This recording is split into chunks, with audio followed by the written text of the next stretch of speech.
All right, bows and bow ties. Let me go ahead and just get right on into it. You see this thumbnail up? I just have a few things, little things I want you to avoid while traveling internationally. So, look, I'm the Black opinionated woman, also known as a bow. So, yeah, I want to talk about some of these mistakes you need to avoid while traveling. I can't even get the words out. I'm trying not to yell at my kids. So let's see if I can get through this. I'm trying to get through this within about 10 to 12 minutes.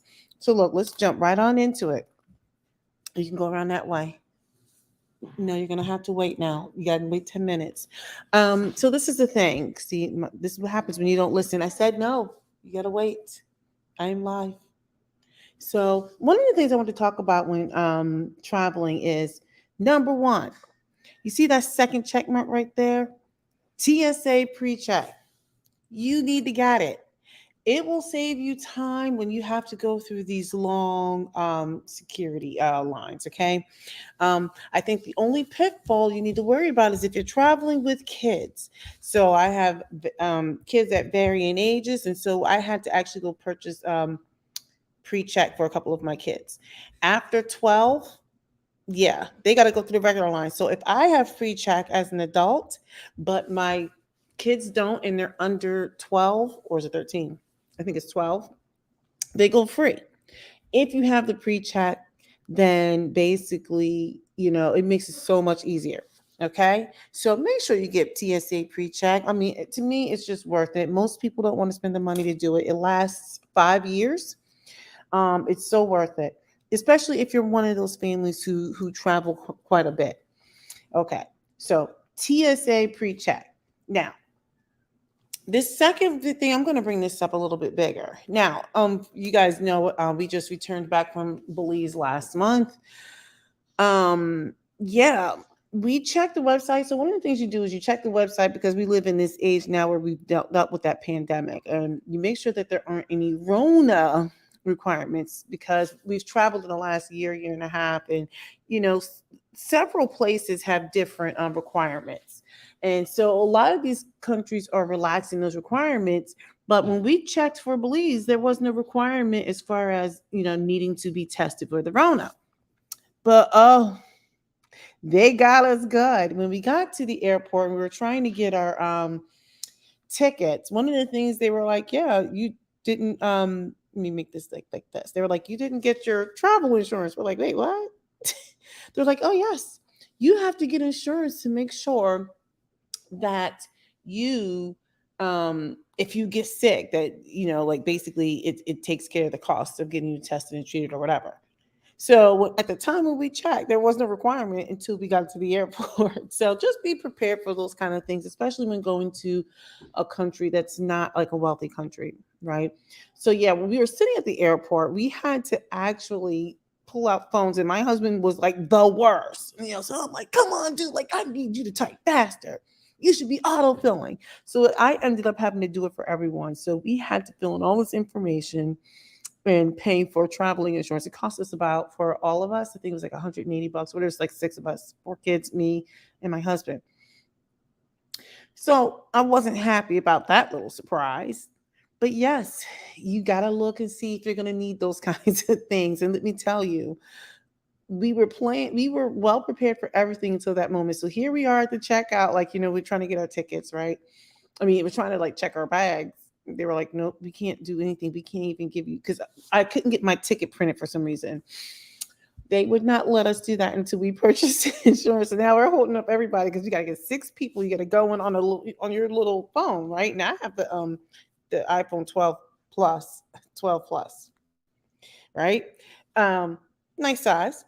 But nevertheless, trying to fill in insurance information, they got us good. I was not happy about that. But anyway, just avoid not having TSA pre-check. It does help.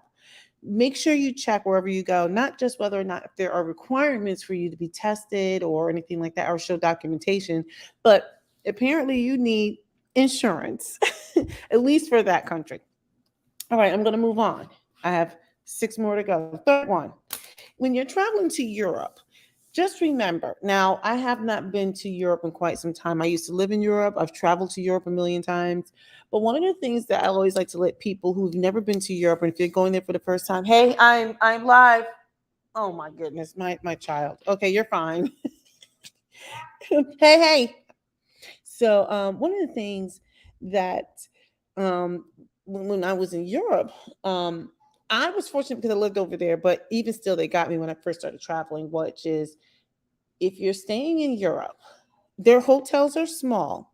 Like a lot of their rooms are small, almost like boutique, and they don't have washcloths.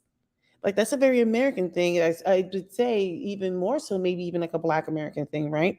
Because some cultures they just use like maybe soap that they run over their body, whatever. I know I'm a Black American woman, so we like washcloths, right? So I'll tell you, if you're traveling to Europe and you're choosing to stay in like a European hotel, you're better off just purchasing some really inexpensive washcloths that you can just toss when you're done. Okay. So, and their rooms are small. So because we're kind of spoiled in my family, we tend to like try to stay at a chain or something like that, like a Hilton or something like that. We keep our status high, so we're always like diamond members or whatever. So we always try to get like a really nice set of rooms or some upgrades and that type of thing. But just beware of those kinds of things. Like if you're used to being stateside, staying in a hotel, you have an expectation of certain types of toiletries and everything like that. That's not always the case. So we tend to stay in certain types of hotels just because we like our comfort and luxury. But we also know like okay, so we prepare for those things. Usually if it's an American chain, then you're pretty good to go. But if you want to stay in like European hotels, generally speaking, yeah, they're typically smaller. They're not going to have this I don't know, the luxury is not the same. Now when I was in Asia, their hotels, I think when we stayed at the Conrads and stuff like that. Those are nice, especially in Japan. Yeah, Japan knows how to have a hotel. They, at least that's my set of experiences. So anyway, take that with a grain of salt. But anyway, just beware of those types of things. Next, make sure if you're going to a place like shady Italy. Now I've been to Italy like a million times, but some place like Italy is wonderful as a country. It is. It is so tacky.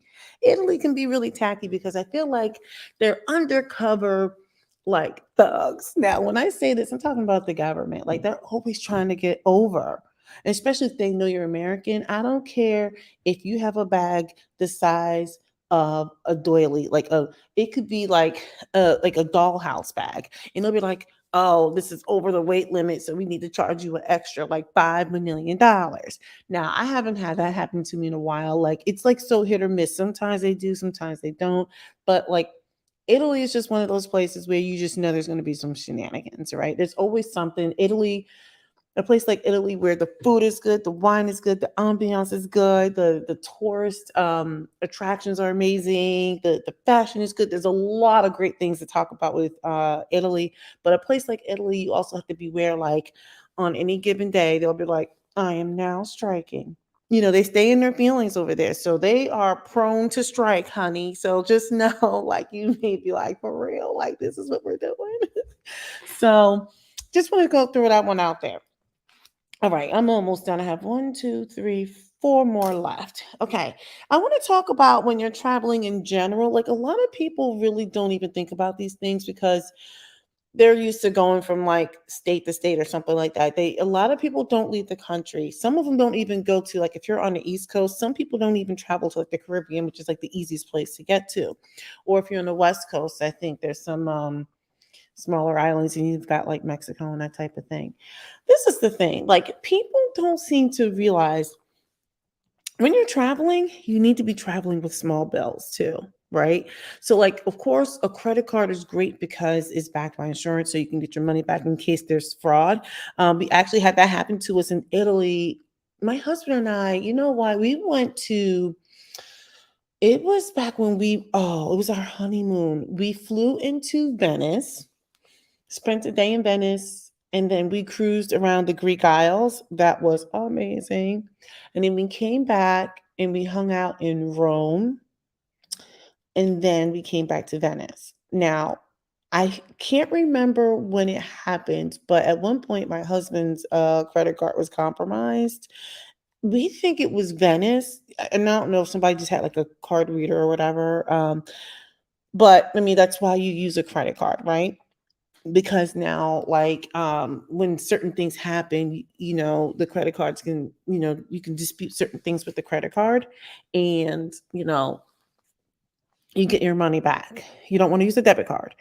But you do want to have small bills. The small bills are really important for tipping, right? You're going to be doing a lot of manipulating here and there when you're leaving the airport, getting your car, if you're renting a car, if you're not renting a car, if you're taking taxis, if you're whatever. So you want to have small bills. Depending on where you go, many places take American dollars. But I also like to have some of the local currency too, depending on what it is. Not a whole lot because we tend to use a lot of credit cards as much as possible so that in the event that there is fraud. I've only had that happen. We've only had that happen like once. Um, I think my husband claims it was twice. I think it was only once. But yeah, like you need to keep some small bills, it's ones and fives or whatever like that, because when you're not in your element, you don't have your own car, you don't have whatever, like people are always doing things for you. So one of the things that I forgot to put this on my list. One of the things we do is we typically tip our room. It is a service. A lot of people don't think about it, but like when you go out to dinner or something, you typically would tip, right? In Europe, you may or may not, depending on where you go, but they're hip to it now that Americans tip. But a lot of times, people forget you're supposed to tip your room. Like tip your room. Let me tell you, when you tip your room, the service you get is, is a lot better. They hook you up. But that's why you have those small bills. You're always going to have something. Concierge is always moving your luggage, or whatever it is. I don't know. Have small. When I say small bills, small denominations, ones, fives, tens, whatever it is. If you're walking around with a rack and stack of hundreds or fifties, whatever, like really. So my cat is on 10 right now. Like she's doing too much. Why am I whispering? Can you wait? Where is my cat? Where'd she go? Girl, where are you? Okay, you can't see this the angle. Anyway, so with that being said, I took care of that. I guess this is almost going to be like 9 points. I'm almost done. Um, This actually is a good segue from the small bills. It's really to make sure you haven't. So, like when you're out and about, people are going to always want to grab your bags because they're going to want to get tipped. But this is what you need to be mindful of. I remember we flew into Puerto Rico, spent some time in Puerto Rico, and then we cruised around the Caribbean for like 7, 8 days, and we got back to Puerto Rico. And in Puerto Rico, I remember people kept trying to grab our bags, and we didn't need them to grab our bags, right? Because we had transportation waiting to take us back to the hotel the next day. The kids were going to go to some rainforest or something in San Juan. But this guy was trying to walk off with my son's bag. And my husband, he's a big dude. He's like, yo, yo, yo, my man. Like, and my son at the time, well, this is a learning lesson. This was a few years ago. He was maybe 14. I can't remember, 13 or 14. He's thinking he's being humble, but he's like, where's he taking your bag? And he's like, yo. And so the guy was like, oh, but the point is, people are going to want to grab your bags sometimes. Sometimes it's like, no, I don't need you to grab my bags. Maybe you're waiting, you're doing something, who knows? So just be mindful that people may try to grab your bags in order to do certain things, depending on what you're doing, right? Like if it's not for me, if I'm not like at a hotel where the concierge is coming and putting all of our luggage on one gigantic rack or putting in storage until the room is ready and we're going out by the pool and sipping drinks or something, then just know like, yo, I don't need you to grab my bags. And if you want them to grab your bags, just know you need to have some small denominations. Okay, so that's about that on Puerto Rico. Two more. Your passport. Now this is the thing, when you're booking your trips, your passport may still be valid, but a lot of places do not like letting you travel, at least not Americans. Like, so if you're due to go on vacation tomorrow, but let's say your passport expires in 3 months, they're not going to let you get on that plane. Your passport needs to be current for about 6 months. You need to have at least 6 months like before the expiration. Okay. So, like my husband and I, we will be going someplace in the near future, and he's within about a year. So we know after we return, he has to update his passport. Mine, on the other hand, is amazing. I'm still good. So, but anyway, these are the kind of things you need to talk about. Make sure your passport has more than 6 years legs on it. All right. And this is the last one. When you're coming back in country, now I keep saying I'm going to do like global entry. I haven't really, I haven't made the appointment to go sit down and talk to whatever. But when you're coming back in country, this is what you're going to need to understand. Like if you're coming back in the country and you know you have a connecting flight, depending on how tightly they book these connecting flights, and especially with the shenanigans going on with the airlines these days, just know there's a strong possibility you may miss your flight. They don't even care anymore, right? Like so, like that happened to us when we were coming in from Belize. They screwed over a lot of people, and I've seen this kind of thing before. But yeah, like you're coming in, you have to process back into the country, right? Usually the process isn't bad now. I mean, they're really good, facial recognition, all that good stuff. But nevertheless, you may have to pick up your luggage, even though it's checked, for the next flight. But we had to grab our luggage. No, I'm sorry, we had to go through customs, grab our luggage, re-put it back through the system. It's like depending on what's happening, the shenanigans is real. Just know that you need to allow yourself to be patient. You just need to know that like there's a possibility you can miss your connecting flight depending on weather or whatever. One of the things we ran into when we were in Belize, they wouldn't let us land. They had us circling around. Who knows if it was weather? I think they said there was a little bit of a storm or something. The point was, we had to keep circling the air. A lot of planes had to keep doing it. We had to actually burn off some extra fuel because they wouldn't let us land. They finally let us on land. Well, then what happens? You got a whole bunch of people who've got to get through customs. It actually took us very little time. I think it took us like about 17 minutes. But nevertheless, processing back into the country, it took us some time. So just be aware of those types of things. You got to go through customs, and if you're buying a whole bunch of stuff or whatever, you got to declare that, et cetera, et cetera. So anyway, I just wanted to give a quick and dirty things like, hey, avoid these types of things. Be mindful of these types of things when you're traveling. Don't not have TSA pre-check. Isn't that like a double negative? Don't not have. Don't not have it. Don't show up without having small denominations. Don't leave without your present, the patient. Don't try to book a trip anywhere and your passport is due to expire in less than 6 months. All right. Don't just let people, pick up your luggage all willy nilly. All right. Don't expect that if you're going to go stay in another country's hotels that you're going to get treated a certain kind of way. Some of them have some wonderful hotels, and some of them don't. Like some of them, like I said, like I remember, I think my main thoughts were when I was staying at a place in London, and I remember the room was so small. I was like, and this was when I was single. This was years ago. So like when my sister was hanging out with some friends, she went with some girlfriends maybe a couple of years ago. Like, I hipped her to a lot of things. So like they were hanging out in Paris, they were hanging out in Italy. I mean, they were France, Paris, France, a couple of places in Italy, whatever. I think she was a little bit more hip. She was like, let me make sure I get my room right. You know what I mean? She carries certain things. I'm like, make sure you have your extra ones clothes. But anyway, yeah. Don't do certain things. Make sure you are aware of certain things. Be aware that you may show up to some place and they might want to charge you an extra fee. Like your bag looks like it could possibly weigh an extra pound. I don't know, whatever. That was Italy and their shenanigans. I was like, really? You trying to hustle us like the airport? So that was then. All right, that's it. So hit the subscribe button because I'm amazing in every way and I can do no wrong. But I'm actually, what I really would like is for you to tell me the types of things that leave me a comment. Let me know, like, hey, I enjoyed this, I didn't enjoy this, what your experiences were. I actually do enjoy that kind of feedback. All right, later.